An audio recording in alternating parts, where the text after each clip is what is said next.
What happens if your spouse calls immigration while you have a VAWA application pending? As long as you know that your spouse is abusive, it doesn't really matter what your spouse says. You present the evidence that your spouse is lying. I can't tell you how many spouses that we've had lie.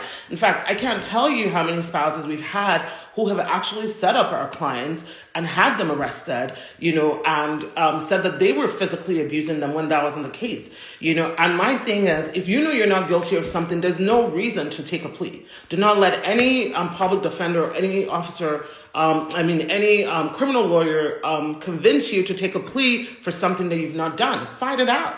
And all of them that fought it out, they were found not guilty, and then, that was what it was. As far as VAWA goes, generally, they understand that as a victim of abuse, a lot of times part of abuse is your spouse trying to sabotage you or make threats to immigration and abuse of the legal system. So while they will take that with with a grain of salt, it is important that you present corroborative evidence to show that, this is this person's motives, this is what this person does, really, she's the abuser, okay?